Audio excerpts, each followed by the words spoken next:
दोस्तों, कल हमने देखा कि ईशांक और आभास युवराज के लिए वो गोली लेकर आते हैं। युवराज ने वो गोली खा ली और खाते ही वो बेहोश हो गया। ईशांक और आभास दोनों डर गए थे कि कहीं युवराज को कोई दिक्कत तो नहीं हो गई। वो यही सोच रहे थे। आज की आगे की कहानी में आपका स्वागत है। अगर आपने अभी तक सुकून एफएम चैनल को सब्सक्राइब नहीं किया है तो सुकून एफएम चैनल को सब्सक्राइब कर लें। आपको कहानी अच्छी लग रही है तो वीडियो को लाइक करें, चैनल को सब्सक्राइब कर लें। चलिए आज की कहानी 550वें एपिसोड में आपका स्वागत है। शुरू करते हैं कहानी। युवराज की आंखें बंद होने लगी। वो कुर्सी पर गिर पड़ा। उसको देखकर वो ईशांक और आभास दोनों डर गए। वहां गोली का प्रभाव महसूस होते ही युवराज की रग रग में नई ऊर्जा दौड़ने लगी। जब उसने आंखें खोली तो उसमें एक नई चमक थी, लेकिन साथ ही एक संशय भी। उसने जार को दोबारा बंद कर दिया और दोनों युवकों की ओर देखा। उसने मुस्कुराते हुए कहा, तुम दोनों ने कमाल कर दिया मेरे जान। वो रुका और फिर बोला, ये गोली राधिका की गोली जितनी प्रभावशाली नहीं है। राधिका की गोली का प्रभाव लेवल था, लेवल 7, और तुमने ये सोचते हुए हल्का सिर हिलाया, शायद ये कोई लेवल 3 की ही गोली है। ईशांक और आभास दोनों के चेहरे पर गंभीरता छा गई। आभास ने धीमे स्वर में कहा, सर आप ठीक कह रहे हैं। हमने यही सोचा था। हमें भी महसूस हुआ कि कुछ तत्वों की मात्रा ठीक नहीं बैठ रही, लेकिन हमने पहली सफलता चाहिए थी जिसे हम आगे प्रयोग बढ़ा सके। ईशांक ने भी उसके हाँ में हाँ मिलाते हुए कहा, और अगर राधिका जी की गाइडेंस न होती तो शायद हम यहाँ तक भी नहीं पहुंच पाते। उन्होंने हमें रेजिन आयरन मिश्रण और संयोजन काल अवधि की गणना में मदद की थी। युवराज ने मुस्कुराकर सिर हिलाते हुए कहा, यस, राधिका वाकई में बहुत ज्यादा प्रतिभा रखती है। मुझे उस पर गर्व है। युवराज की आवाज में एक अलग ही नेतृत्व की स्पष्टता थी। उसने अपनी बात को आगे बढ़ाते हुए कहा, देखो, फिलहाल ये गोली हमारे काम आ जाएगी। हमारे पास कोई दूसरा ऊर्जा वृद्धि प्रणाली नहीं है, लेकिन हमें बाजार में सिर्फ टिकना नहीं है, हमें बाजार पर राज करना है। उसने अपनी टेबल पर रखे टेबलेट की स्क्रीन पर कुछ आंकड़े खोलते हुए कहा, इसलिए हमें अलग अलग लेवल की गोलियों की श्रृंखला तैयार करनी है, लेवल 3 से लेकर लेवल 9 तक। लेवल 3 की गोली सामान्य स्वास्थ्य के लिए, लेवल 5 की गोली खेलकूद और व्यायाम के लिए, और 7 से ऊपर की गोली मार्शल आर्ट, विशेष बल और विशेष चिकित्सा प्रयोजनों के लिए। ईशांक ने तुरंत नोटबुक निकाली और सब बातों को लिखने लगा। आभास ने तुरंत कहा, सर हम इस पर आज से ही काम शुरू कर देंगे, लेकिन हमें एक बात की अनुमति चाहिए। क्या हम रेजिन आयरन संयोजन का उपयोग सार्वजनिक कर सकते हैं?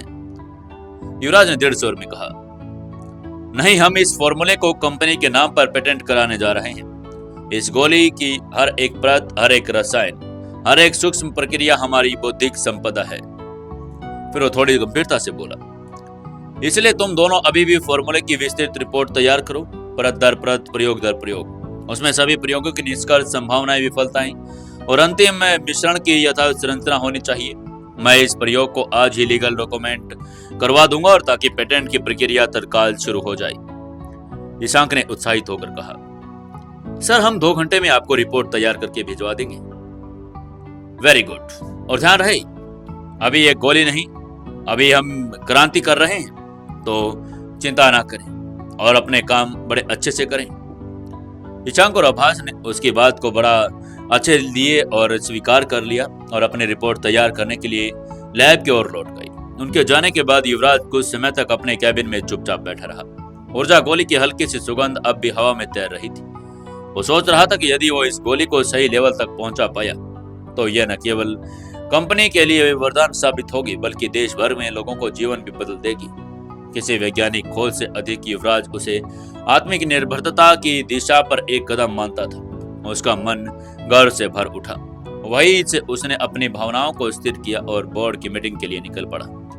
मीटिंग रूम में सीनियर डायरेक्टर्स और प्रोजेक्ट हेड के साथ साथ उसका गंभीर वार्तालाप हुआ, लेकिन जैसे ही मीटिंग समाप्त हुई उसने अपने सहज भाव में सबको चौंका दिया। वो मुस्कुराया और बोला, आज की मीटिंग के बाद मुझे लगता है हम सबको थोड़ा आराम चाहिए, इसलिए मैं आप सभी को कल एक छोटी सी पार्टी के लिए आमंत्रित करता हूँ। स्थान और समय की जानकारी आपको मेल कर दी जाएगी। सभी के चेहरे पर मुस्कान आ गई। ये इनविटेशन नए का अवसर था, बल्कि युवराज के भीतर चल रही सभी जटिलताओं से क्षणिक मुक्ति का माध्यम भी था। ऐसे ही ऑफिस में काम करते करते शाम हो गई। ईशांक और आभास ने इसका फॉर्मूला डिटेल दिया और उसने वो फाइल नेहा के हाथ पैटर्न करके भिजवा दी। इसके बाद जब ऑफिस का कामकाज थमने लगा, युवराज चंदन के साथ ऑफिस से निकल गया। दिल्ली का कनॉट प्लेस रात की रोशनी में नहाया हुआ था। रेस्टोरेंट की बुकिंग दिव्या ने पहले ही कर दी थी। ये एक निजी भोज नहीं था बल्कि एक मुलाकात थी युवराज और लावण्या ठाकुर के बीच। ये मुलाकात बा ने फिक्स की थी। उनका मानना था कि लावण्या जैसा इन्फ्लुएंशियल और एलीट क्लास के घर के लड़के युवराज के जीवन में कुछ तो काम करेगी। चंदन ने रेस्टोरेंट के बाहर कार पार्किंग की और वहीं पर बैठा रहा। युवराज अकेला अंदर गया। रेस्टोरेंट की रौनक और साज सज्जा बहुत ही अच्छी चमक थी। उसने बुक किए टेबल पर बैठते ही अपने चारों ओर देखा।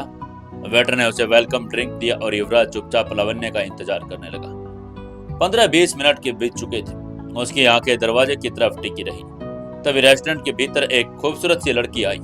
उसकी चाल में वो नजाकत थी जो केवल किसी बड़े परिवार की बेटी में होती है। उसने एक सफेद ड्रेस पहनी हुई थी। वो इतने मोहक लग रही थी कि एक पल को चारों ओर जो भी लड़के बैठे थे वो सिर्फ उसको देखने लगे जैसे पृथ्वी पर अप्सरा निकल कर आई हो। वो सीधा युवराज के टेबल की ओर गई और अत्यंत गरिमा के साथ बैठ गई। यही लावण्या ठाकुर थी। उसकी आंखों में कॉन्फिडेंस की झलक थी और उसके होठों पर एक हल्की सी मुस्कान। उसने बैठते ही युवराज की आंखों में झांका, लेकिन युवराज की आंखों में एक अजीब सा रूखापन था, एक ठंडापन जो साफ बता रहा था कि वो उसके देरी से आने से खुश नहीं है। युवराज ने सीधा और बिना भूमिका के साथ कहा, आप 20 मिनट लेट आई हैं। लावण्या ने बिना झिझक के एरोगेंट जवाब दिया। तो क्या हुआ, लड़का ही तो हमेशा इंतजार करता है ना। उसका यह जवाब युवराज के भीतर किसी गहरे तक चुप गया। उसने संयमित स्वर में कहा, वो लड़के कोई और होंगे। इतना कहकर वो खड़ा हो गया। उसकी आंखों में दृढ़ निश्चय था। उसने लावण्या की ओर देखा और आगे कहा, आप उन लड़के के साथ ही डेट पर जाइए जो आपकी ऐसे बेफालतू में वेट करें। मेरे पास समय की बहुत कदर है, इसलिए मुझे माफ कीजिएगा। ये कहते हुए बिना किसी उसका इंतजार किए निकल गया। लावण्या एक पल के लिए स्तब्ध रह गई। वो शायद यही सोच रही थी कि ऐसा आत्मसम्मान से भरा कोई उसे कैसे मना कर सकता है। लेकिन युवराज उन लड़कों में से नहीं था जो किसी के दिखावे या अहंकार के आगे झुक जाएगा। लावण्या गुस्से में अपने पैर पटकते हुए घूरती रह गई, लेकिन युवराज ने उस पर बिल्कुल ध्यान नहीं दिया। रेस्टोरेंट बाहर के आ गया था और बाहर निकलकर उसने देखा चंदन अभी भी उसका गाड़ी में इंतजार कर रहा था। वो गाड़ी में बैठ गया, बिना कुछ बोले गाड़ी स्टार्ट कर दी और दोनों के बीच एक अजीब सी चुप्पी थी। चंदन हैरानी से उसी की तरफ देख रहा था। उसको समझ नहीं आ रहा था कि युवराज इतनी जल्दी डेट पर से वापस कैसे आ गया। गाड़ी दिल्ली की रोशनी को पार करती हुई फार्म हाउस की ओर बढ़ने लगी। रास्ते में चंदन ने हल्के से पूछा, भाई सब ठीक तो है ना। युवराज ने सिर हिलाते हुए कहा, हाँ अब और बेहतर हो गया। कम से कम मुझे ये तो पता चला कि दिखावे की चमक के पीछे कितने खोखलेपन है। वो लड़की बहुत नकचड़ी और अहंकारी है, ना उसको टाइम की कदर। मुझे कुछ ऐसे लोग बिल्कुल पसंद नहीं। वैसे भी मैं अभी शादी नहीं करना चाहता।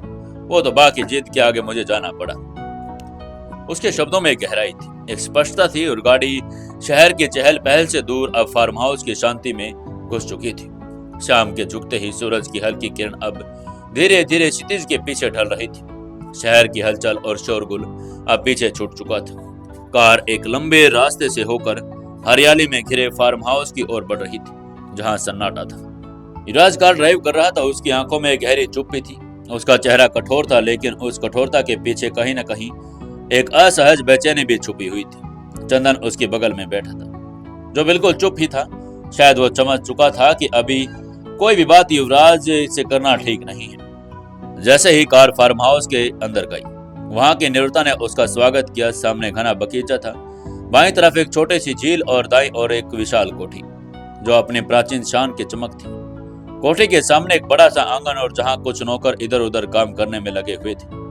कार की आवाज सुनते ही सब एक पल को ठहर गए। युवराज ने गाड़ी को बरामदे में पास रोक दिया। दोनों दरवाजा खोलकर बाहर निकले और जैसे उन्होंने अपने कदम कोठी के दरवाजे की ओर बढ़ाए, भीतर से एक सख्त निगाहें उन्हें घूरती हुई बाहर आई। वो कोई और नहीं थी बल्कि बा थी। बा ने धीमी लेकिन ठोस आवाज में युवराज को गुस्से से घूरते हुए बोला, तो आ गए तुम दोनों। उनकी आवाज में कोई कंपन नहीं था, उनकी आंखें युवराज को चीरती हुई चली जा रही थी। युवराज ने नजर मिलाई लेकिन चुप रहा। चंदन ने भी सिर झुका लिया। बा ने आगे बढ़ते हुए कहा, शहर में जो कर रहे हो वो सुन लिया है, लेकिन लगता है तुम लोगों ने ये नहीं सोचा कि घर में किसे जवाब देना होगा। तुम्हारी हरकतें अब घर की मर्यादा को लांघ रही है। मैंने तुम्हें किसी लड़की के साथ डेट पर भेजा था और तुम उससे बदतमीजी करके उसको बीच में ही छोड़कर चले आई। ये क्या नया तमाशा है? क्या ये अच्छी बात है युवराज? बा का चेहरा गुस्से से तमतमा रहा था। युवराज ने उनकी बातों का जवाब देने के लिए कुछ कहने की कोशिश की, लेकिन बा ने उसको बीच में ही रोक दिया और कहा, मुझे तुम्हारी कोई सफाई नहीं सुननी। सिंघानिया परिवार के संस्कार क्या तुम्हें यही सिखाते हैं कि तुम किसी लड़की को ऐसे बीच रास्ते में छोड़कर भाग जाओ? क्या लगता है दोस्तों आपको, क्या करेगा युवराज? जानने के लिए जुड़े रहिए कहानी के साथ। दोस्तों, कहानी को ज्यादा से ज्यादा शेयर करें, कमेंट करें और लाइक जरूर करें। अभी कुछ ही दिनों में ये कहानी समाप्त होने जा रही है। आप लोगों के लिए मैं नई कहानी, बड़े ही शानदार और पावरफुल कहानी लेकर आ रहा हूँ। जो कहानी का पोस्टर आपने देखा भी था, बिलियनियर सी अ वाइफ, और जल्द ही शायद इसी हफ्ते हमारी कहानी शुरू भी हो जाए। हेलो दोस्तों, कैसे हो आप सभी? दोस्तों, आपका सुकून एफएम चैनल पर स्वागत है। आपको कहानी कैसी लग रही है आप हमें कमेंट करके लगातार बताते रहिए। और दोस्तों, आपके लिए मैं नई कहानी जल्द ही अनाउंसमेंट करने जा रहा हूँ। नई कहानी हमारी जल्दी शुरू हो जाएगी और ये कहानी भी हमारी लगभग खत्म होने वाली है। शायद 2-3 दिन के 4 दिन के अंदर ये कहानी खत्म होने वाली है और उसके बाद हमारी नई कहानी शुरू हो जाएगी। आज के 551वें एपिसोड में आपका स्वागत है। चलिए शुरू करते हैं कहानी। बा युवराज पर बहुत गुस्सा थी। उनके डांट सुनने के बाद युवराज ने गहरी सांस ली। उसकी ठोड़ी हल्के से कांप उठी, लेकिन उसने खुद को संभाला और सफाई देने की कोशिश करते हुए कहा, बा, मैं कोई तमाशा नहीं कर रहा हूं। मैंने सिर्फ वही किया जो एक आत्मसम्मान रखने वाला इंसान करता है। समय की कद्र करना कोई घमंड तो नहीं है। बा ने उसकी बात काटते हुए कहा, आत्मसम्मान की बात कर रहे हो? क्या परिवार के सम्मान से ऊपर हो गया तुम्हारा आत्मसम्मान? तुम्हें मालूम है कि वो कौन थी? लावण्या ठाकुर परिवार की इकलौती बेटी। तुम्हारी एक हरकत ने हमारे संबंधों को खतरे में डाल दिया। तुम्हारी एक हरकत से कई रिश्ते टूट सकते हैं, ये तुम समझते क्यों नहीं? चंदन ने आगे बढ़कर धीमे स्वर में कहा, बा, बस बात इतनी सी है कि उस लड़की ने बहुत अभिमान से बात की। युवराज भाई तो बस। बा ने चंदन को बीच में रोक दिया और कड़क स्वर में कहा, मुझे सफाई नहीं चाहिए तुम्हारी, मुझे नतीजे चाहिए।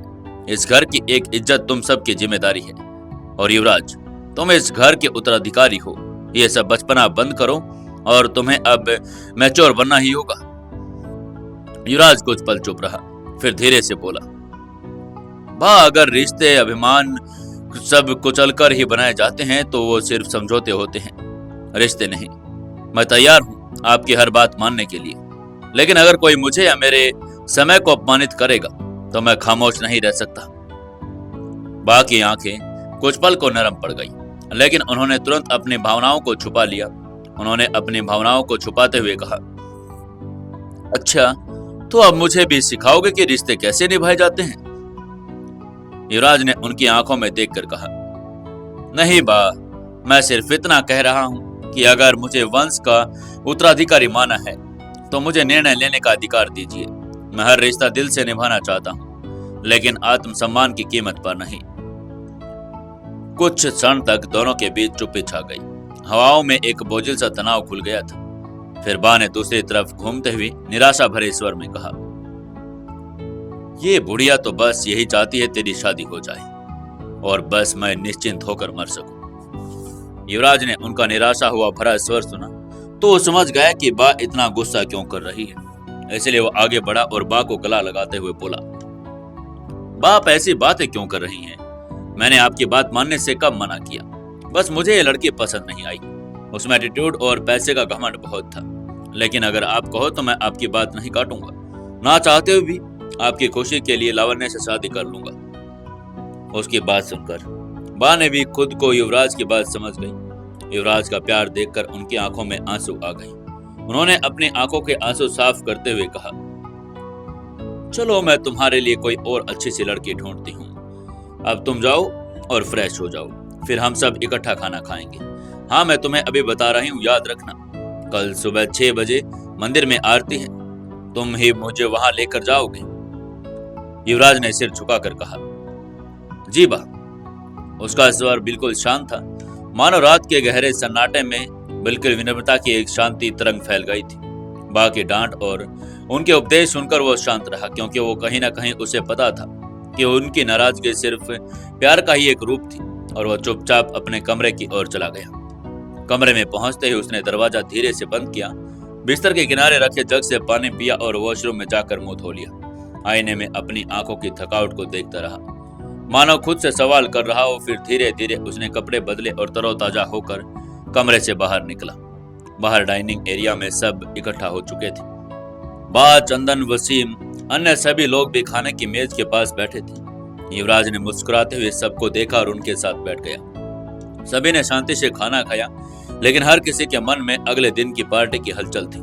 रात को खाना समाप्त होने के बाद युवराज चंदन वसीम को लेकर फार्म हाउस के पिछले हिस्से की ओर चला गया, जहां पर अगले दिन होने वाली जन्मदिन की पार्टी की तैयारियां जोरों पर थी। बिजली की लड़ियां लगाई जा रही थी, फूलों की सजावट हो रही थी और कैटरिंग वाले लोग मेन्यू पर चर्चा कर रहे थे। युवराज ने हर छोटे से छोटे चीज पर ध्यान दिया, स्टेज की स्थिति, लाइटिंग का एंगल, म्यूजिक सिस्टम की टेस्टिंग, डेकोरेशन की कवर कॉम्बिनेशन, हर चीज। चंदन के पास सुरक्षा व्यवस्था की जिम्मेदारी थी और वसीम को मेहमानों के स्वागत का प्लान बनाने के लिए कहा गया था। सबको डायरेक्शन देने के बाद वो चुपचाप अपने कमरे में चला गया और वहां पहुंचकर उसने अपने कपड़े बदले, बिस्तर पर लेटा और कुछ देर में गहरी नींद में सो गया। सुबह की नर्म किरणें अभी भी फर्श पर बिखरी नहीं थी कि एक कोमल आवाज उसके कानों में गूंजी, बाबा, बाबा उठो, आपको बा के मंदिर लेकर जाना है। बाबा, बाबा आप उठोगे नहीं तो बा डांटेगी। उठो बाबा, सुबह के 5 बज रहे हैं। युवराज ने आंखें मलते हुए करवट बदली और देखा मंगला उसके सिरहाने खड़ी थी। उसने हल्की मुस्कान दी और बोला, अच्छा उठ रहा हूं। फिर वो बिस्तर से उठकर वॉशरूम में चला गया। जल्दी ही उसने सफेद कुर्ता पजामा पहना और हल्का सा अतर लगाकर हॉल में आ गया। हाल में बा पहले से ही पूरी तरह से तैयार थी। उनके माथे पर लाल बिंदी और कांपते हाथों से तुलसी की माला। उन्हें देखकर युवराज के चेहरे पर भी श्रद्धा की छाया आ गई। वो उनके पास गया, झुककर उनके चरण छू लिए और बोला, हैप्पी बर्थडे बा, माय हार्टफुल विशेस। आपका आशीर्वाद हमेशा मेरे साथ रहे। बा की आंखों में भी नमी थी। उन्होंने स्नेह से उसके सिर पर हाथ फेरा और कहा, मेरा आशीर्वाद तो मेरे बच्चे के साथ है, तुम्हें जिंदगी में कभी कोई परेशानी ना आई। फिर उन्होंने रुकते हुए कहा, अब चल जल्दी मुझे मंदिर लेकर चल। युवराज ने तुरंत उन्हें सहारा दिया और दोनों घर के बाहर आ गए। उसने गाड़ी की पिछली सीट पर बा को आराम से बिठाया और खुद ड्राइविंग सीट पर आकर आगे बैठ गया। गाड़ी जगन्नाथ मंदिर हौजखास की ओर चल गई थी। सड़क पर सुबह का सन्नाटा था, ठंडी हवा और खिड़की अंदर से आ रही थी और रास्ते भर बा ने उसे पुराने किस्से सुनाए, उसके अपने बचपन के, युवराज के पिताजी के बचपन के और मंदिर से जुड़ी कुछ चमत्कारी घटनाएं भी। कुछ ही समय के बाद गाड़ी मंदिर के सामने पहुंच गई थी। युवराज ने बाहर से एक पूजा की थाली, नारियल, फूल आदि खरीदे और बा को लेकर मंदिर की मुख्य दीवार की ओर चला गया। श्री जगन्नाथ मंदिर हौजखास की पवित्र और भव्य प्राचीन। जब सुबह की कोमल किरणों पर पड़ रही थी तो मंदिर परिसर एक भव्य और आभा से नहा रहा था। घंटियों की मधुर ध्वनि, पुजारियों का उच्चारित मंत्र और फूलों की सुवास से समस्त वातावरण भक्तिमय हो उठा था। ऐसा प्रतीत हो रहा था मानो स्वयं भगवान जगन्नाथ अपने भक्तों को आशीर्वाद देने के लिए उपस्थित हो गए थे। इसी भक्तिमय माहौल में युवराज ने बा की गंभीरता से सुना। उनके शब्दों को एक एक आग्रह था जो उन्होंने बड़ा तरीके से लिया। उन्होंने स्पष्ट कहा था, युवराज बेटा, मैं माथा टेकने के लिए लाइन में लगती हूँ, तब तक तुम 7 बार मंदिर की परिक्रमा कर लो और एक बार ध्यान रखना, एक बार परिक्रमा शुरू कर दी तो बीच में रुकना मत, नहीं तो अपशकुन हो जाएगा। युवराज ने झुककर श्रद्धापूर्वक सिर हिलाया और कहा, जी बा। फिर वो मंदिर की परिक्रमा के लिए निकल पड़ा। मंदिर की परिक्रमा पथ संगमरमर की शिलाओं से सजा था, जहां पर हर मोड़ पर कोई न कोई भक्त गंगाजल छिड़कते हुए मंत्रोच्चारण करता नजर आ रहा था। युवराज धीरे धीरे अपने मन को एकाग्र करने की कोशिश करता, लेकिन जैसे ही उसने अपनी परिक्रमा पूरी की, दूसरी शुरू की, तब उसे एक अजीब सी अनुभूति हुई। उसके दिल की धड़कन अचानक तेज हो गई, उसके रोंगटे खड़े हो गए। एक अदृश्य सी भावना उसकी आत्मा को छू गई, जैसे किसी ने उसकी पीठ पर हाथ रखा हो, जैसे किसी की आंखें उसे दूर से निहार रही हो, फिर उस पर किसी अनुभूति की तरह छा गई हो। ये वही एहसास था और जिसे वो सिर्फ एक शख्स की मौजूदगी में होता था, सिर्फ और सिर्फ माही। माही युवराज से लगभग फुसफुसाते हुए बोली। उसकी आंखें बेचैनी से चारों ओर घूमने लगी। उसे लग रहा था कि ये कहीं आसपास ही है। उस पर यही भावना इतनी प्रबल थी कि वो परिक्रमा पथ से हटकर मंदिर के कोने में उसे ढूंढने लगा। उसने स्तंभों के पीछे देखा, फूल मालाओं के पास पड़ी पुजारियों के बीच नजर दौड़ाई, दर्शन की कतार में खड़े हर चेहरे को गौर से देखने लगा, लेकिन माही दिखाई नहीं थी। युवराज का दिल किसी पंखहीन पक्षी की तरह फड़फड़ाता रहा। अब वह श्रद्धालु नहीं बल्कि एक बेचैन प्रेमिक की तरह मंदिर में घूम रहा था। उसकी आंखों में एक उम्मीद थी, एक बेचैनी थी, एक मजबूरी थी। उसने मंदिर के पीछे बने तुलसी चौबारे को देखा, जहां अक्सर महिलाएं दीप जलाकर प्रार्थनाएं करती थी, लेकिन माही वहां भी नहीं थी। वो भीतर तक हांफने लगा था। उसका चेहरा अभी भी शांत था, लेकिन उसने एक सांस ली और खुद से कहा, नहीं, ये मेरा भ्रम नहीं हो सकता। मैंने उसे महसूस किया है, वो यहीं कहीं है। फिर उसने मुइन गेट की तरफ देखा, बाहर की ओर चल पड़ा। शायद वो बाहर निकली हो, मगर वहां सिर्फ आते आते भक्तों का रेला था। युवराज की आंखों में अब थोड़ी नमी तैरने लगी थी। वो एक क्षण ऐसा था जहां उसका मजबूत बन भावनाओं के आगे झुकने लगा था। वो मंदिर के बाईं और पुराने कक्ष की ओर गया, जहां पर कभी कभी साध्वी और ब्रह्मचारिणी ध्यान करती थी। वहां की शांति ने उसे बेचैनी को थोड़ा शांत किया, लेकिन माही वहां भी नहीं थी। तभी मंदिर की घंटियों की गूंज एक बार फिर से तेज हो गई। आरती का स्वर वातावरण में गूंज गया। युवराज के कानों में यह ध्वनि किसी स्मरण की तरह गूंजी। उसे माही की आवाज याद आई, जब उन्होंने पहली बार एक साथ मंदिर में भगवान के दर्शन किए थे। उसे लगने लगा था कि शायद ये उसकी आत्मा की पुकार है या माही की। शायद वो सच में नहीं है, लेकिन उसकी उपस्थिति आज भी अनकहे कारण से महसूस हो रही है। युवराज धीरे धीरे वापस परिक्रमा पथ पर लौट गया। अब वह परिक्रमा पूरी करेगा, जैसा बा ने उससे कहा था।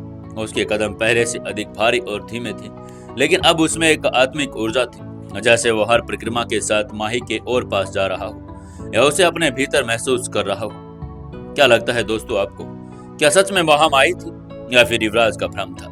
क्या होगा आगे कहानी में, जानने के लिए जुड़े रहिए कहानी के साथ। सुकून एफएम चैनल को सब्सक्राइब करें, वीडियो को लाइक करें और कमेंट जरूर करते रहें। दोस्तों 552वें एपिसोड में आपका स्वागत है। शुरू करते हैं कहानी। उसके बाद युवराज मंदिर की परिक्रमा करना शुरू कर देता है। हर चक्कर के बाद उसकी आंखें बंद हो जा रही थी। वो भीतर से प्रार्थना कर रहा था, हे जगन्नाथ, अगर मेरी भावना सच्ची है, अगर माही की आत्मा मुझसे जुड़ी है, तो मुझे उसका एक संकेत दीजिए, एक कोई झलक, शायद अगर वो जिंदा हो तो। और आखिरी परिक्रमा पूरी करते करते उसकी आंखों से 2 आंसू भी टपक पड़े। ये आंसू वो नहीं थे जो दुख से निकले थे, वो थे जो आत्मा की गहराइयों से उपजे थे, जिनमें प्रेम, तलाश और संपूर्ण समर्पण का रंग घुला हुआ था। परिक्रमा समाप्त करके जब युवराज एक बार फिर मंदिर के गर्भगृह के सामने आकर खड़ा हुआ, तो उसने देखा कि बा अभी भी श्रद्धालुओं की लंबी कतार में खड़ी होकर भगवान जगन्नाथ के दर्शन की प्रतीक्षा कर रही थी। मंदिर की घंटियों की मधुर ध्वनि, धूप और अगरबत्ती की मिली-जुली सुगंध व गंतों के जयकारे के वातावरण संजीवनी का लग रहा था। लेकिन इस पवित्र माहौल के बीच युवराज का मन अब भी बेचैन था।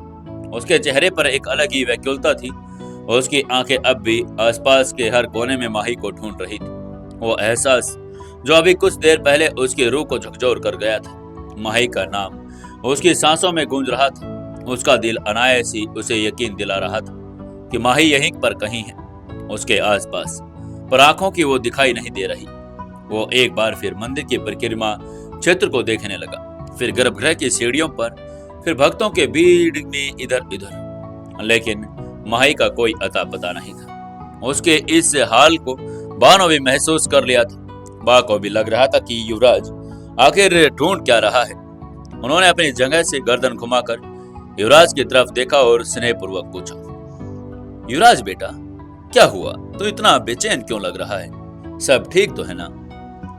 युवराज ने हल्के से सिर झुकाया और थोड़ी देर चुप रहने के बाद धीमी आवाज में कहा, बा, पता नहीं क्यों, जब मैंने परिक्रमा शुरू की, मुझे तब से ऐसा लग रहा है जैसे माही यहीं पर कहीं है। मैं उसे महसूस कर सकता हूँ, उसकी खुशबू, उसकी मौजूदगी, सब कुछ मेरे करीब है। मगर वो मुझे दिखाई नहीं दे रही। मैंने पूरा मंदिर देख डाला, मगर माही कहीं भी नहीं मिली। फिर भी दिल कह रहा है कि वो यहीं पर तो जरूर है। बाई ये सुनकर कुछ पल के लिए स्तब्ध रह गई।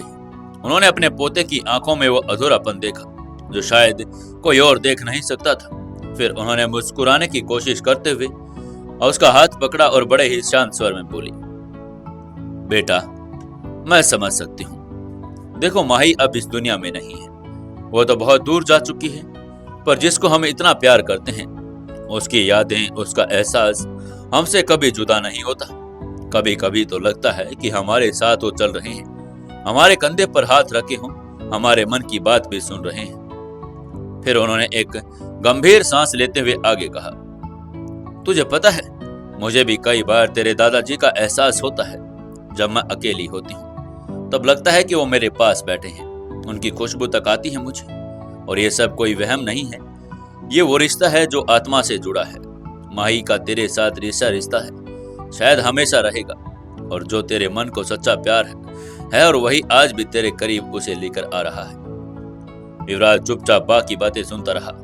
उसकी आंखों में आंसू थे, लेकिन उसका चेहरा अब भी शांत नहीं हो पा रहा था। उसकी नजरें अब भी मंदिर के कोने में माही की परछाइयों को ढूंढ रही थी।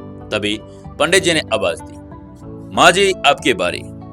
बा ने पूजा की थाली अपने हाथों में ली और गर्भगृह की ओर चली गई। वहां उन्होंने भगवान जगन्नाथ के सामने माथा टेका, मंत्रोच्चारण के साथ फूल और नारियल अर्पित किया और युवराज से कहा, आ बेटा, भगवान से आशीर्वाद ले ले। युवराज भी उनके पास गया और आशीर्वाद ले लिया। फिर दोनों मंदिर के प्रांगण से बाहर आ गए। मंदिर की सीढ़ियां उतरते समय भी युवराज का मन एक बार पीछे की ओर देख रहा था, जैसे यह उम्मीद थी कि शायद कहीं से एक झलक उसे माही की मिल जाए। लेकिन कुछ नहीं, सिर्फ यादें और वो रहस्यमय अनुभूति जो अब भी उसके साथ चल रही थी। गाड़ी में बैठते ही बा ने धीरे से उसका हाथ दबाया और कहा, अब चलो बेटा, भगवान के घर से खाली हाथ कोई नहीं लौटता। आज तो जो महसूस कर रहा है वो तेरा प्रेम है और तेरा जुड़ाव है माही से। ये तुझे कभी अकेला नहीं छोड़ेगा। लेकिन जिंदगी भी आगे बढ़ती है उसी प्रेम की शक्ति से। युवराज चुपचाप सिर हिलाते हुए गाड़ी स्टार्ट की और बाप पीछे की सीट पर आराम से बैठ गई। मंदिर की सीमाओं से बाहर निकलते ही उसका दिल धीरे धीरे शांत होने लगता है, मगर माही की खुशबू, वह एहसास अब भी उसकी सांसों में बसा हुआ था। गाड़ी की खिड़की से बाहर खेतों और हरियालियों का मंजर था, लेकिन गाड़ी के भीतर सन्नाटा पसरा हुआ था। न बा कुछ बोल रही थी, न युवराज। दोनों शांत थे। गाड़ी में बैठी उस चुप्पी के बीच सिर्फ इंजन की आवाज आ रही थी। कुछ ही देर में वो दोनों फार्म हाउस भी पहुंच गई। युवराज ने गाड़ी को आहिस्ता से रोक दिया और तुरंत बाहर निकलकर बा का दरवाजा खोला और उन्होंने उन्हें सहारा देकर गाड़ी से बाहर निकाल लिया। बा की आंखों में अब भी मंदिर की अनुभूति का असर था। युवराज के मन में माही की उपस्थिति का रहस्यमय एहसास चमक रहा था। बा को हॉल में आरामदायक सोफे पर बैठाकर युवराज बिना कुछ कहे सीधा अपने कमरे की ओर चला गया। उसका मन बेचैन था, दिल की धड़कन अब भी सामान्य नहीं हुई थी। जैसे वो कमरे में पहुंचा, उसने धीरे से दरवाजा बंद किया और सीधे अपनी अलमारी की तरफ चला गया। वहां पर रखे हुए एक पुराने से बॉक्स से उसने एक फ्रेम निकाला जिसमें माही की एक तस्वीर थी। उसका मुस्कुराता हुआ चेहरा, बड़ी बड़ी आंखें और उस चेहरे की मासूमियत जो आज भी वैसी ही लग रही थी जैसे सब कुछ पीछे कल की ही बात हो। युवराज ने तस्वीर को धीरे धीरे अपने हाथों में लिया, जैसे कोई अनमोल खजाना हो। उसकी उंगलियां तस्वीर के कांच पर चली गई, उस चेहरे को महसूस करने लगी जिसे अब वो सिर्फ यादों में पा सकता था। उसकी आंखें नम हो गई, गला रूंध सा गया। वो तस्वीर को लेकर बिस्तर पर बैठ गया, सिर्फ दीवार से सिर टिका लिया और आंखें बंद कर ली। तभी उसके कमरे में बाहर से किसी की आहट सुनाई दी। युवराज ने आंखें खोली और भारी मन से कहा, आ जाओ, कौन है? धीरे से दरवाजा खुला और चंदन कमरे में आ गया। उसने देखा कि युवराज की आंखों में उदासी थी और समझ गया कि उसका भाई माही को याद कर रहा होगा। लेकिन उसने इस भावना को न कुरेदा और न रोका, सिर्फ अपने बात शुरू की। भाई, वो पार्टी की तैयारी पूरी हो गई, मेहमान आने लगे हैं। युवराज ने तुरंत तस्वीर की एक तरफ सरका दिया और खुद को शांत करते हुए बोला, और क्या अपडेट है? चंदन ने बिना किसी लाग लपेट से कहा, भाई, फार्मास्यूटिकल कंपनियों के डायरेक्टर्स और बड़े हॉस्पिटल के प्रतिनिधि भी आ चुके हैं। हमारा ऑफिस स्टाफ मौजूद है। शाम की पार्टी में हमारे रिलेटिव्स और बाकी खास मेहमान जुड़ेंगे। प्रेजेंटेशन पूरी तरह से तैयार है और लॉन्च के बाद सब कुछ व्यवस्थित भी है। युवराज ने सिर हिलाते हुए कहा, ठीक है, तुम जाओ, मैं आता हूं। चंदन सिर झुकाकर कमरे से बाहर चला गया। उसके जाते ही युवराज ने गहरी सांस ली। वो जानता था कि यह पार्टी किसी आम आयोजन जैसा नहीं है। आज की शाम उसकी कंपनी की सबसे महत्वाकांक्षी प्लान और एक नई दवा लॉन्चिंग का दिन था। एक दवा जो बड़ी बीमारी से लड़ने की ऊर्जा दे सकती थी, जो हजारों जिंदगियों में उम्मीद की नई रोशनी बन सकती थी। उसने दोबारा आईने के सामने आकर अपने बाल ठीक किए, चेहरे पर पानी छिड़का और भावनाओं को अंदर समेट लिया। उधर फार्म हाउस के हॉल में सजी भव्य पार्टी की रौनक अपने चरम पर थी। हर कोना रोशनी से जगमगा रहा था, जैसे सितारे जमीन पर उतर आए हों। रंग बिरंगे फूलों से सजे विशाल गेट से लेकर मंच तक हर एक सजावट युवराज के एस्थेटिक और गहराई से की गई प्लान को दर्शा रही थी। हर एक टेबल पर सफेद और सुनहरी रंग की थीम में सजे कटलरी, क्रिस्टल ग्लासेस और गुलाब की सुगंध फैला रहे थे। एक कोने में लाइव म्यूजिक चल रहा था, जहां पर विख्यात शास्त्रीय गायिका अपनी मधुर आवाज में राग यमन सुना रही थी। वहीं पास ही विदेशी म्यूजिकल इंस्ट्रूमेंट्स की धुनें और महफिल को खास बना रही थी। उधर युवराज अब जब अपने कमरे में अपनी भावनाओं को नियंत्रित करने की कोशिश कर रहा था। आखिरकार उसने खुद को शांत किया और बाहर निकला। उसने एक बार फिर आईने में खुद को देखा, बालों को ठीक किया और चेहरे पर हल्का सा पानी छिड़का। अंदर से भावनाओं को थामकर मुस्कुराहट ओढ़ दी। जैसे ही वो बाहर आया, बात तैयार बैठी थी। युवराज ने बा से कहा, बात चलिए, अब वक्त है आपके आशीर्वाद के साथ कुछ बड़ा शुरू करने का। बा ने मुस्कुराकर उसका हाथ थाम लिया। दोनों धीरे धीरे हॉल की तरफ बढ़ने लगे। जैसे वो मेन गेट के अंदर दाखिल हुए, एक साथ कई कैमरे उनकी ओर घूमने लगे। फ्लैश की चमक, हल्के तालियां और लोगों की हल्की हल्की फुसफुसाहट ने उनके आगमन को और खास बना दिया था। हॉल भी पूरी तरह से मेहमानों से भर चुका था। शहर के नामी गिरामी फार्मा कंपनियों के डायरेक्टर्स, देश के ऊंचे ऊंचे हॉस्पिटल्स के चीफ डॉक्टर्स, इन्वेस्टर्स, पत्रकार और उनके पुराने करीबी रिश्तेदार सबको वहां आ गए थे। चंदन मंच के एक कोने पर खड़ा पूरी व्यवस्था को नजर पर रख रहा था। जैसे ही उसने युवराज को आते हुए देखा, उसने एक इशारा करते हुए साउंड टीम को डायरेक्शन दिया और कुछ ही सेकंड में हॉल में मौजूद म्यूजिक की आवाज धीमी हो गई और माइक से एक कोमल और आदरपूर्ण आवाज गूंजी, कृपया ध्यान दें, अब हमारे बीच में आ रहे हैं इस शाम के मेजबान वीरमाला फार्मास्यूटिकल्स के सीईओ युवराज सिंघानिया और हमारे लिए सबसे प्रिय कंपनी की चेयरवुमेन निर्मला सिंघानिया। तालियों की गड़गड़ाहट से पूरा हॉल गूंज उठा। युवराज ने हल्की मुस्कान के साथ मंच की कदम बढ़ाए और रास्ते में आते जाते मेहमान उन्हें नमस्कार करते, कुछ हाथ जोड़ते तो कुछ मुस्कुरा कर सिर हिलाते। मंच पर पहुंचकर युवराज ने माइक थामा और एक गहरी सांस ली। रोशनी अब पूरी तरह से वो उसके ऊपर आ चुकी थी। अब क्या लगता है आपको, क्या कहेगा युवराज? क्या उसकी बनाई कंपनी की गोली को वो वापस खड़ा कर पाएगी? क्या होगा आगे, जानने के लिए जुड़े रहिए कहानी के साथ। दोस्तों, एक लाइक, एक कमेंट और एक शेयर जरूर करें। दोस्तों, 553वें एपिसोड में आपका स्वागत है। चलिए शुरू करते हैं कहानी। मंच पर युवराज आ पहुंचा था। उसने माइक लिया और एक गहरी सांस ली। रोशनी अब पूरी तरह से उसके ऊपर आ गई थी। उसके सभी के साथ उसने अपनी ओर ध्यान खींचते हुए कहा, नमस्कार, आप सभी को मेरा सप्रेम प्रणाम। आज की ये शाम सिर्फ एक पार्टी नहीं है, ये एक मिशन की शुरुआत है, एक ऐसी उम्मीद की लो की शुरुआत जो ना जाने कितनी जिंदगियों को उजाला देने वाली है। उसकी आवाज में दृढ़ता थी, आत्मविश्वास था और भावनाओं की गर्माहट भी। तभी उसने आगे बढ़ते हुए फिर कहा, हमने देखा फार्मास्यूटिकल्स कंपनी वर्षों से हेल्थ केयर सेक्टर में काम कर रही है और हमारी वीरमाला फार्मास्यूटिकल्स भी इसमें साथ दे रही है। लेकिन आज हम एक नई दवा के लॉन्च के साथ एक नए युग में प्रवेश कर रहे हैं। यह दवा, जिसे हमने जीवन शक्ति का नाम दिया, शरीर की प्रतिरक्षा प्रणाली को सशक्त बनाने वाली एक शक्तिशाली आयुर्वेदिक और बायोटिक फॉर्मूला से निर्मित है। इसका उद्देश्य सिर्फ बीमारी से लड़ना नहीं है, बल्कि व्यक्ति को भीतर से इतना मजबूत बनाना है कि वो हर विपत्ति का सामना कर सके। हाल में सन्नाटा छा गया। सबकी नजरें मंच पर टिकी थी। इस दवा के लिए हमने बहुत मेहनत की है। इस दवा को मेरे एक दोस्त ने तैयार किया और आज जब मैं इसे आप सभी के सामने पेश कर रहा हूं तो मेरे मन में एक गर्व के साथ एक भावुकता भी है, क्योंकि इस प्रयास के पीछे मेरी प्रेरणा मेरी बात थी और आज उनका बर्थडे है और ये मेरी तरफ से उनके लिए बर्थडे गिफ्ट है। इसके बाद उसने जेब से एक छोटा सा बॉक्स निकाला जिसमें जीवन शक्ति की पहली बोतल थी। एक सुंदर रेशमी कपड़े में लिपटी उस बोतल को उसने मंच के रखे स्टैंड पर रख दिया और फिर कहा, दोस्तों ये सिर्फ दवा नहीं है, ये एक उम्मीद है, एक प्रण है। जब तक हम हैं तब तक लोगों के जिंदगियों से कोई खिलवाड़ नहीं होगा। हम उनके जिंदगी के लिए लड़ते रहेंगे।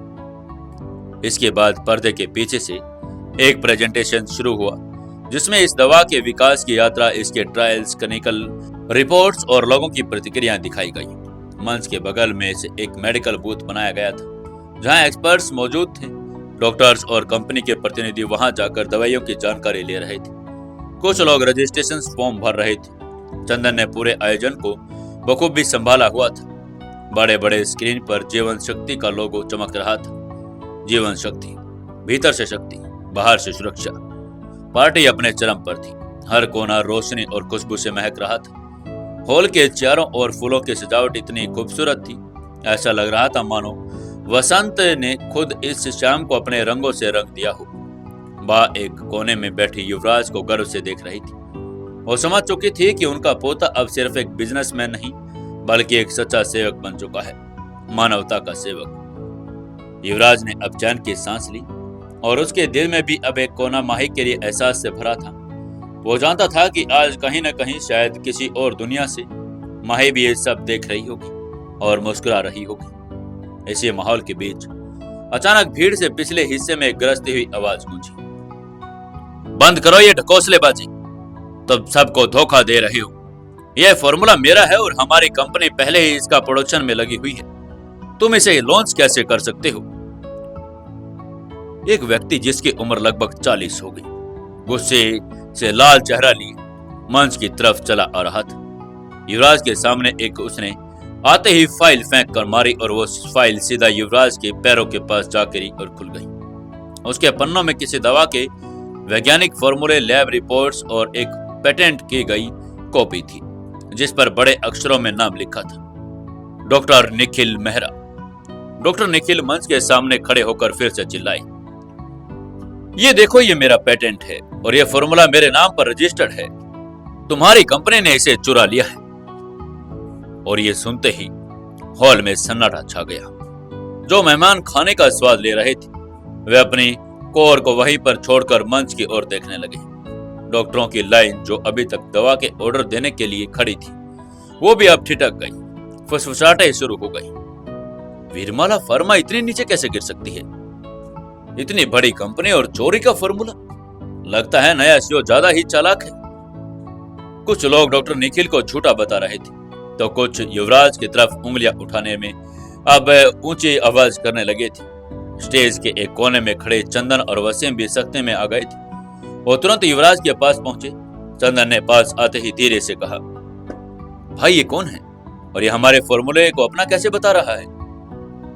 युवराज ने गहरी सांस ली, नीचे झुका और फाइल उठाकर देखा।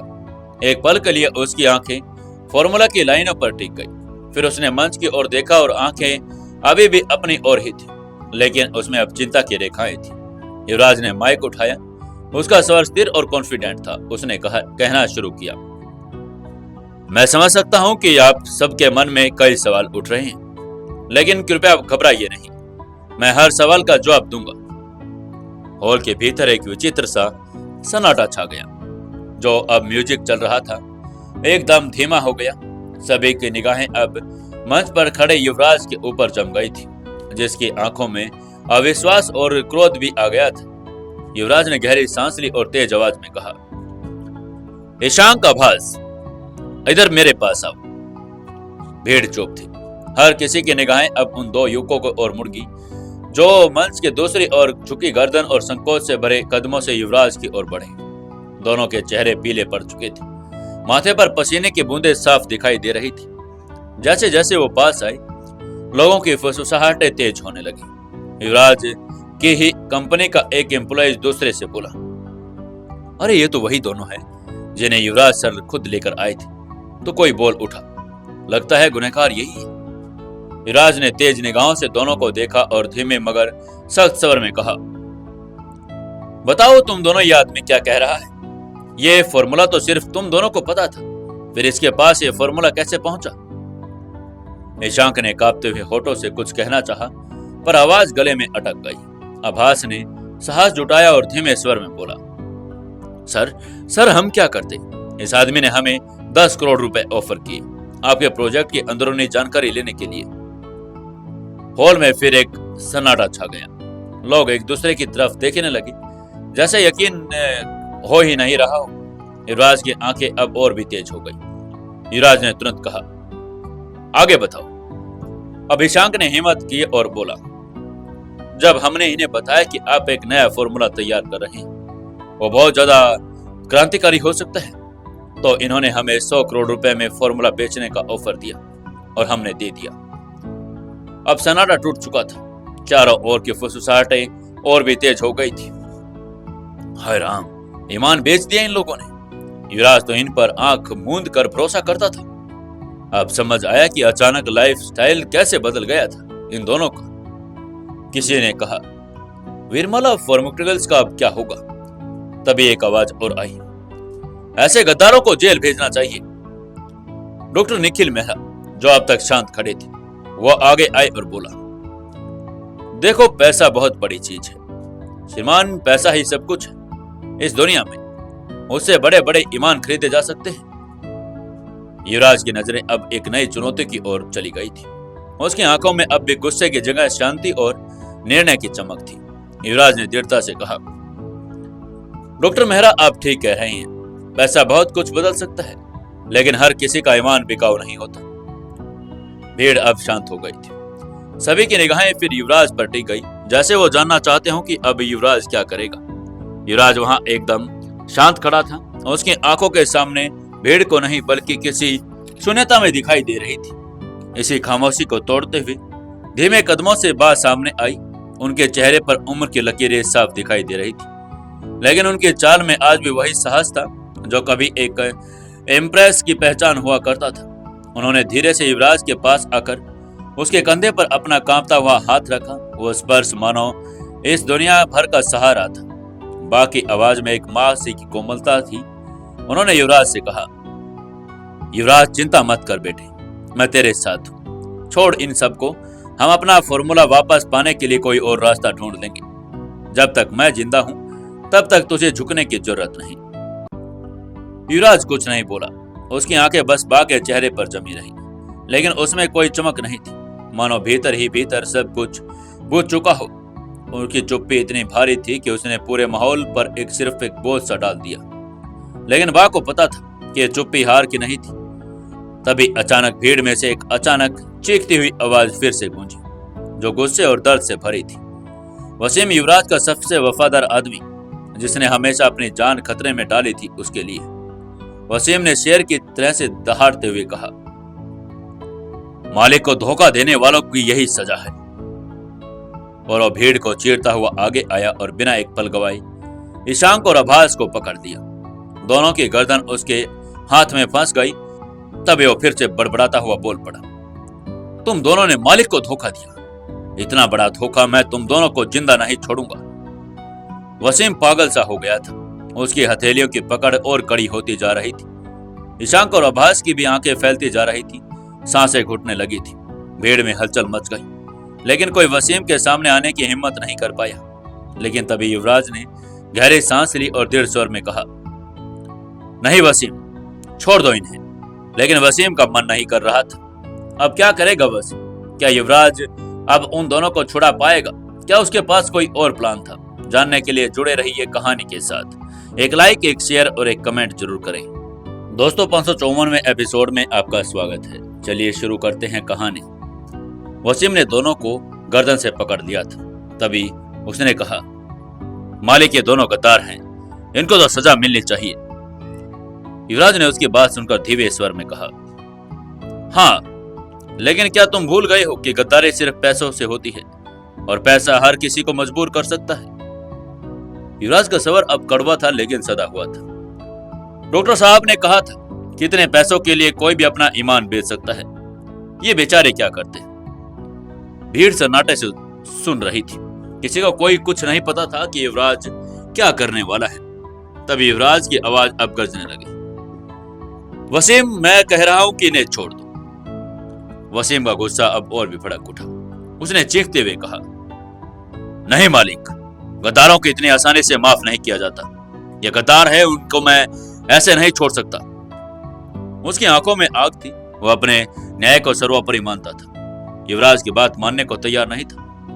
तभी युवराज ने अपना कदम आगे बढ़ाया और एक ठंडी आवाज में उससे कहा, ये अगर दोनों गद्दार हैं और तुम मेरी बात नहीं मान रहे तो फिर तुम्हें क्या सजा दी जानी चाहिए वसीम? इस बात को लेकर सारा समीकरण बदल गया। वसीम एकदम सनसा रह गया था। उसकी आंखें अब युवराज की आंखों में टकरा गई। वो गुस्से का समंदर उफान मार रहा था। वसीम ने धीरे से अपने हाथ ढीले कर दिए। उसकी सांसें तेज हो गई थी। चेहरा पसीने से तरबतर हो रहा था। आभास और ईशांक जमीन पर गिर पड़े, बुरी तरह खांसते रहे। वसीम अब शर्मिंदा सा खड़ा था। उसकी आंखें नीचे झुक गई थी। उसने बमुश्किल कहा, माफ करना मालिक, मैं अपने गुस्से पर काबू नहीं कर पाया। युवराज उसकी ओर कुछ पल देखता रहा, फिर धीरे से बोला, वसीम, गुस्सा जब न्याय से ऊपर हो जाए तो वह भी गुनाह बदल जाता है। पूरी भीड़ अब सांसें लेने लगी थी। सबने देखा कि एक तरफ गुस्से की आग थी, दूसरी ओर बिल्कुल अलग ही चीज। युवराज का बर्ताव एक बार फिर सबको याद दिला गया कि वो सिंघानिया परिवार का वारिस क्यों था और क्यों उसने सिंघानिया परिवार की साख बचा ली। बा के चेहरे पर भी हल्की मुस्कान थी। उनके होठों पर संतोष था। उनका पोता हार नहीं मान सकता था। उसे किसी भी तरह पर नया मोड़ पर कोई झुका नहीं सकता था। युवराज अब एक बार फिर चुप हो गया, लेकिन इस बार उसकी चुप्पी वैसे नहीं थी। वो अपने भीतर एक नई नीति की नवी रख रहा था। उसे अपना फॉर्मूला वापस चाहिए था, लेकिन उसे अब यह समझ आ गया था कि ये लड़ाई सिर्फ व्यापार की नहीं थी बल्कि धोखे की भी थी। तभी भीड़ से एक निकलता हुआ युवराज अब सीधा डॉक्टर निखिल मेहरा के सामने जा खड़ा हुआ। उसके चेहरे पर कोई गुस्सा नहीं था बल्कि एक अजीब सी शांति थी, जैसे कोई योद्धा अपनी अंतिम चांद चलने के लिए सब कुछ तैयार कर चुका हो। युवराज ने धीरे लेकिन स्पष्ट स्वर में कहा, डॉक्टर साहब, अगर आप वीरमाला फार्मा को बर्बाद करने के लिए इतना पैसा खर्च कर रहे हैं ना।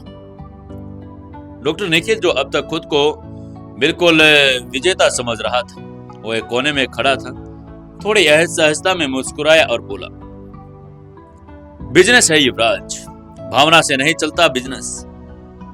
युवराज ने उसकी बात को अनसुना करते हुए कहा, आपने हमारा एक मास्टर फॉर्मूला खरीद लिया तो क्या हुआ? क्या मेरे पास ऐसे 5 फॉर्मूले और हैं? और अगर मैं उनकी उत्पादन शुरू कर दूं तो आप क्या कर लेंगे?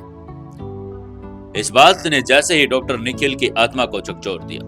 वो एक पल को स्तब्ध सा खड़ा रह गया। उसकी आंखों में संशय और भय दोनों था, लेकिन फिर उसने खुद को शांत करते हुए कहा, तो क्या हुआ? मैं उन्हें भी खरीद सकता हूं जैसे ये खरीदा। वहां पर खड़े हर शख्स को ये बात ने झकझोर दिया था। डॉक्टर निखिल इतनी बेशर्मी से खुलेआम सबके सामने कह रहा था, फिर से युवराज को खरीद सकता है, उसके फॉर्मूले को, उसके सिद्धांत को, उसकी मेहनत को।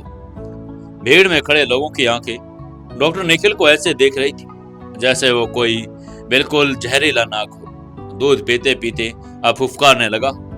उसकी ये बेहियाई अब सबको असलियत सामने ला चुकी थी। कुछ लोगों ने तो सिर झटक लिया, ये मानते हुए कि अब इस आदमी से कोई उम्मीद रखना व्यर्थ ही है। लेकिन तभी युवराज ने एक ऐसी बात कही जिसने सबको स्तब्ध कर दिया। उसने एक हाथ अपने जेब में डाला और बाहर निकालते हुए कुछ कागज लहराए और गहरी आवाज में कहा, आपको किसी और को खरीदने की क्या जरूरत है डॉक्टर साहब? मैं खुद ही आपको 5 फॉर्मूले बेचने को तैयार हूं, हर एक उसी की कीमत पर जिस पर आपने पहला खरीदा था। 100 करोड़ रुपए प्रति फॉर्मूला। 5 फॉर्मूले 500 करोड़ रुपए की।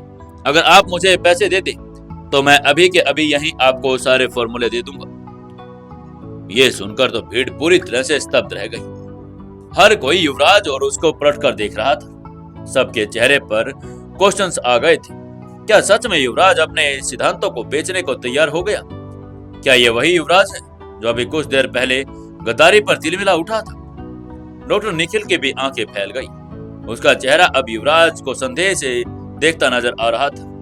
वो युवराज जो उसकी आंखों में झांकता रहा, जैसे यह पता लगाना चाहता हो कि उसके भीतर कोई चाल छुपी है या सच में उसने हार मान ली।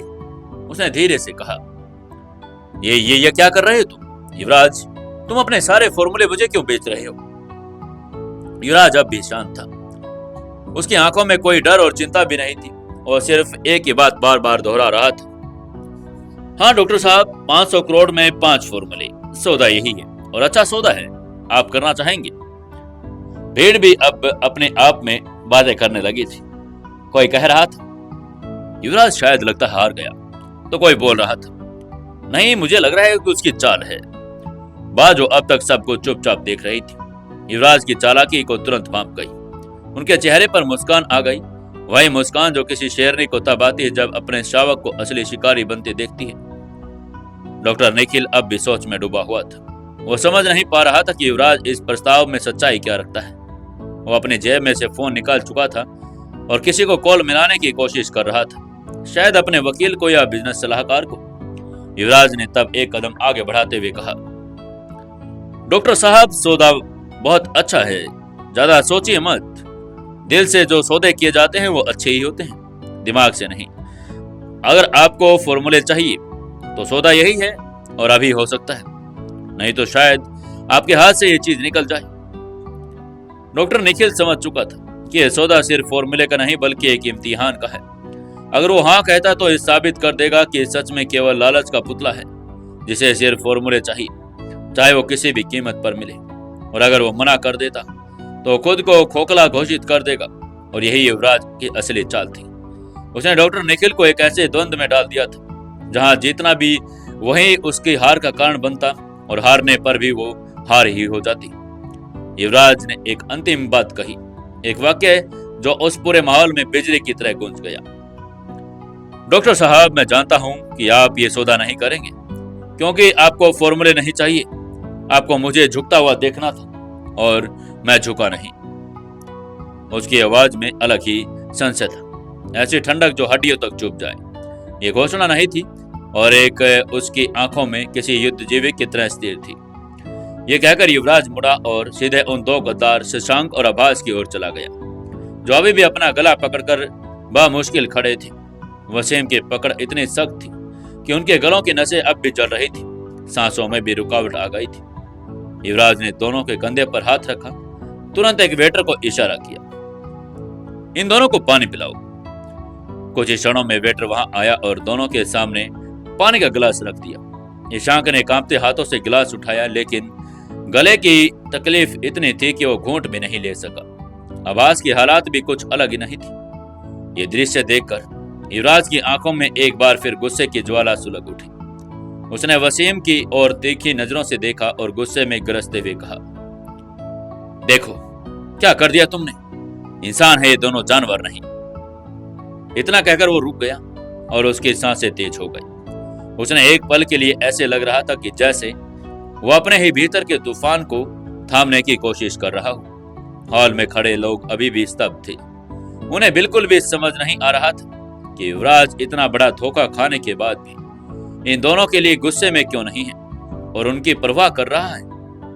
कुछ लोग अब आपस में फुसफुसाने लगे। कोई बोल रहा था, क्या युवराज पागल हो गया, इतना बड़ा धोखा किया और उन लोगों को पानी पिला रहा है।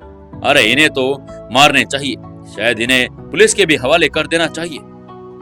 और कोई कह रहा था, शायद इतना बड़ा झटका युवराज सहन नहीं कर पा रहा है, उसका दिमाग हिल गया है, कहीं वो पागल तो नहीं हो गया। तभी किसी एक ने कहा, कभी वो अपने फॉर्मूले बेचने की बात करता है तो कभी इन्हीं को बचाता है जिन्होंने उसे धोखा दिया। ये युवराज कुछ और ही काम कर रहा है, शायद उसने कोई बहुत बड़ी चाल चलने की कोशिश की है। इधर बूढ़ी बात जो अभी तक युवराज के हर फैसले में चट्टान की तरह उसके साथ खड़ी थी, अब उनके चेहरे पर भी संशय की रेखाएं थी।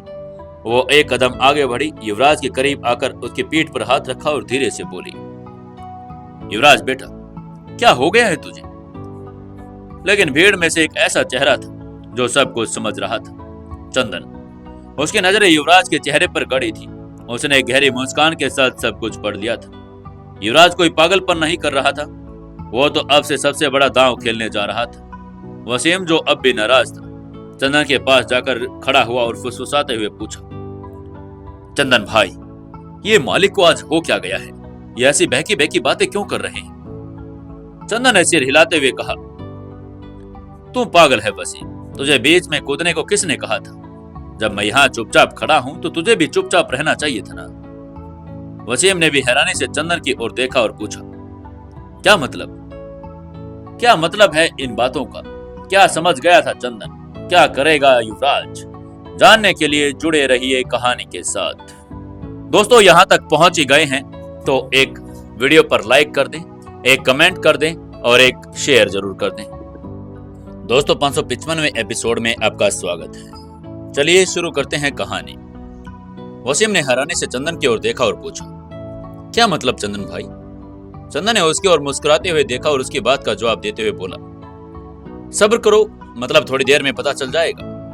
वसीम को उसकी गोल बोल बातें समझ नहीं आ रही थी, लेकिन फिर भी उसने आगे कुछ नहीं कहा और युवराज की ओर देखने लगा।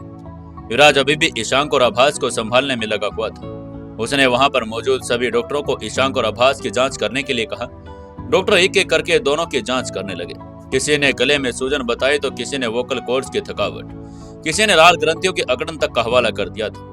कुछ मिलाकर कुछ सभी डॉक्टर्स से निष्कर्ष एक ही था कि दोनों का गला कम से कम 10 दिन तक सही नहीं होगा। उन्हें पूरी तरह से आराम और दवाई की जरूरत है। डॉक्टरों में से कुछ ने तो एक लंबी लंबी प्रिस्क्रिप्शन भी लिखवा दी थी। कोई एंटीबायोटिक बता रहा था तो कोई स्टेरॉइड की सलाह दे रहा था, तो कोई कह रहा था कि इन्हें ईएनटी एक्सपर्ट्स के पास भेजना होगा। युवराज सबकी लगातार बातें सुन रहा था और चुपचाप मुस्कुरा रहा था। जब सब डॉक्टर अपनी अपनी राय दे चुके थे, युवराज ने एक हल्की मुस्कान के साथ कहा, आप सब कह रहे हैं कि इनका गला ठीक होने में 10 दिन लगेंगे। इनको ज्यादा प्रॉब्लम हो गई है, शायद इनके वोकल कॉर्ड्स में भी दिक्कत है। सभी डॉक्टर्स ने युवराज की बात सुनकर हामी भर दी। युवराज ने तुरंत वो कांच का जार उठाया और कुछ देर पहले जो सभी को दिखाया था, इसमें ऊर्जा गोलियां डाली हुई थी। वो जार चमकदार गोलियों से भरा हुआ था जो हल्के नीले और सफेद रंग की थी। युवराज ने कहा, अब आप सब ये ध्यान से देखिए, ये गोलियां हमारी लैब में तैयार की गई हैं, जीवन शक्ति गोलियां। इसका कार्य केवल शक्ति ऊर्जा को देना नहीं, बल्कि ये सेलुलर लेवल पर सूजन और क्षतिग्रस्त ऊतकों की मरम्मत करने के लिए भी क्षमता रखती हैं। भीड़ में फिर से खुसर पुसर हो गई। कुछ लोग हैरान थे कि क्या वाकई में ऐसी गोली संभव है। कुछ को लगा कि युवराज कोई दुखावा कर रहा है। तभी युवराज ने कहा, सभी डॉक्टर्स कह रहे हैं कि इन दोनों को ठीक होने में कम से कम 10 दिन लगेंगे, लेकिन मैं इनको सिर्फ 10 मिनट में ठीक कर दूंगा, वो भी बस एक गोली की मदद से। तभी उसने 2 गोलियां निकाली, एक इकबांस को और ईशांक को दे दी। अब भी उसने अपने गले को थामे हुए थे, लेकिन युवराज की और विश्वास भरी नजरों से देख रहे थे। उन्होंने बिना कोई सवाल गोलियां अपने मुंह में डाल ली। गोलियां मुंह में जाते ही पिघलने लगी और एक हल्की सी ठंडक दोनों के गलों से होकर नीचे तक उतरी। युवराज अब भी घड़ी देखने लगा था। 10 मिनट हर एक सेकंड गिन रहा था। भीड़ भी चुपचाप थी। डॉक्टर भी उत्सुकता से देख रहे थे। किसी को यकीन नहीं था कि 10 मिनट में कोई इतना गोली असर कर सकती है। लेकिन जैसे जैसे समय बीतता जा रहा था, ईशांक और आभास की शक्ल पर राहत के भाव दिखने लगे थे। 8वें मिनट तक ईशांक ने धीरे धीरे बोलने की कोशिश की। सर, लगता है। युवराज ने हाथ उठाकर इशारा किया और उनको चुप करवाने के लिए कहा। पूरे 10 मिनट होने दो। ये कहते वो फिर वापस घड़ी की ओर देखने लगा। 10वां मिनट पूरा होते ही युवराज ने कहा, अब आप लोग फिर से जांच कर सकते हैं। डॉक्टर्स फिर से एक एक करके आगे आने लगे। इस बार उनकी उंगलियां किसी सूजन को नहीं खोज पाई। वोकल कॉर्ड्स में भी कोई तकलीफ नहीं थी। दोनों के गले अब पूरी तरह से सामान्य हो चुके थे। भीड़ में अब तक जो फुसफुसाहटें थी, वो एकदम से आश्चर्य में बदल चुकी थी। हर कोई एक दूसरे की ओर देखकर भुचक्का हो गया था। तभी एक ने कहा, यह वाकई में मुमकिन है क्या? तो कोई कह रहा था, इतनी तेजी से असर करने वाली दवा मैंने आज तक नहीं देखी। कुछ तो सीधा ये तक कहने लगे थे, भाई युवराज ने वाकई में कमाल कर दिया, ये विज्ञान जादू है, जादू। भीड़ की एक खलबली अभी अभी जा रही थी, तभी युवराज ने मंच की ओर बढ़ते हुए सबकी ओर देखा और ऊंचे स्वर में कहा, अब जब आप इन सब ने जीवन शक्ति गोलियों का असर अपनी आंखों से देख लिया है, तो आप अपना ऑर्डर वहां नोट करवा सकते हैं। ध्यान दीजिए, ये बहुत ही लिमिटेड ऑफर है, जल्द किसी को मिलेगा नहीं। उसके शब्दों की गूंज पूरे हॉल में फैल गई। जैसे उसने कहा कि सबकी नजरें उस दिशा में मुड़ गई जहां एक लंबी टेबल लगी हुई थी। निया और दिव्या वहां तैयार बैठी थी। उन्होंने तेजी से रजिस्ट्रेशन शुरू, बुक और टेबलेट्स के साथ दस्तावेज की तैयारी कर ली थी। डॉक्टर, व्यापारी, रिसर्चर तभी एक एक करके आगे बढ़ने लगे। कोई ऑर्डर बुक करवा रहा था तो कोई कॉन्ट्रैक्ट साइन कर रहा था, कोई रकम का लेन देन कर रहा था, तो माहौल पूरी तरह से व्यावसायिक हो गया था। बात जो अब तक मंच के पास खड़ी सब देख रही थी। उसने युवराज के पीठ पर गौर से हाथ रखा और कहा, युवराज, सच में बेटा, तूने आज साबित कर दिया कि तू अपने दादा का ही पोता है। वो भी तेरे जैसे ही अड़िग, निर्भीक और विलक्षण थे। युवराज ने हल्की मुस्कान के साथ बा के चरण छुए और कहा, बा, ये सब आपके आशीर्वाद से हो रहा है। इसी बीच वसीम, जो अब तक पीछे खड़ा था, फिर भीड़ को चीरते हुए आगे आया और झल्लाते हुए युवराज के पास पहुंच गया। उसने तीखे स्वर में कहा, वाह मालिक, आपने तो कमाल कर दिया, लेकिन एक बात समझ में नहीं आ रही कि आप तो गद्दारों को एक मिनट भी सामने बर्दाश्त नहीं करते, तो आप इन दोनों को यहां तक क्यों बिठा रखा है? अगर आपकी इजाजत हो तो मैं इन्हें यहां से हटाने का काम करता हूं। इनको देखकर मेरा खून खोल रहा है। वसीम की बात सुनकर चंदन ने माथा पकड़ लिया और मन ही मन गुदगुदाया, ये कभी नहीं सुधरेगा। युवराज ने वसीम के कंधे पर हाथ रखा और गंभीर स्वर में कहा, तुम चिंता मत करो वसीम, थोड़ी देर में सब कुछ और ज्यादा क्लियर हो जाएगा। इतना कहकर युवराज ने फिर भीड़ की ओर देखा। निया, दिव्या अब तक भारी मात्रा में ऑर्डर दर्ज कर चुकी थी। हर नया क्लाइंट्स, फार्मा डीलर, हर डॉक्टर जो वहां पर मौजूद था, इस जादुई गोली को खरीदने के लिए बिल्कुल आतुर हो गया था। कॉन्ट्रैक्ट की प्रिंटिंग मशीनें चलने लगी थी। डेबिट कार्ड, चेक पोस्ट बाहर निकल चुकी थी। तभी भीड़ में से एक तीखी आवाज गूंजी। यह आवाज डॉक्टर निखिल की थी, जो अब तक गुस्से में अपने स्थान पर खड़े थे। उसने चिल्लाकर कहा, युवराज, ये तुम क्या कर रहे हो?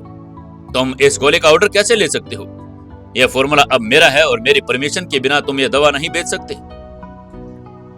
सारी भीड़ चुप हो गई। सबकी नजरें भी युवराज पर थी, लेकिन युवराज जैसे ही उसे इस टकराव का इंतजार था, जोर जोर से हंसने लगा। उसकी हंसी में कॉन्फिडेंस और तिरस्कार की चुनौती का भाव था। और धीरे धीरे मंच के बीचों बीच आया और डॉक्टर निखिल की ओर देखकर बोला, तुम्हें क्या लगता है तू रोक लेगा मुझे? मैं किसी से नहीं डरता। जो करना है कर ले। यह फॉर्मूला मेरा था, मेरा है और इसकी प्रोडक्शन मैं ही करूंगा। उसकी बातों में एक बार फिर से हॉल में हलचल पैदा हो गई। कुछ लोग आपस में कानाफूसी करने लगे, कई डॉक्टर आपस में विचार विमर्श करने लगे, कई फार्मा प्रतिनिधियों ने अपने अपने फोन निकाल लिए ताकि वे अपने मालिक को रिपोर्ट भेज सकें। वहीं कुछ कानूनी सलाहकार भी अपने अपने दस्तावेज खजानने लगे थे। इस स्थिति में क्या कानूनी दायरा होगा?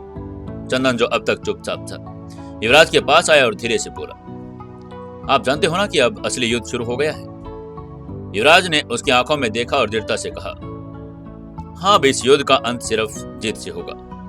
इतना कहते हुए उसने फिर से घोषणा की, जिन्हें ऑर्डर करना है ये यही करें। अगला बैच 3 महीने बाद आएगा। जो आज मौका खो देगा वो जीवन भर पछताएगा। और उसके ये कहते ही जैसे किसी ने बिजनेस की घंटे बजा दी, सभी ग्राहक एक बार फिर से टेबल की ओर दौड़ पड़े और सबका ध्यान अब अपने ऑर्डर पर ही था। लेकिन इस भीड़, व्यापार और विजय के बीच कहीं ना कहीं एक बड़ा तूफान अपने सिर उठाने को तैयार था। ऐसा क्या होने वाला था इसी बीच?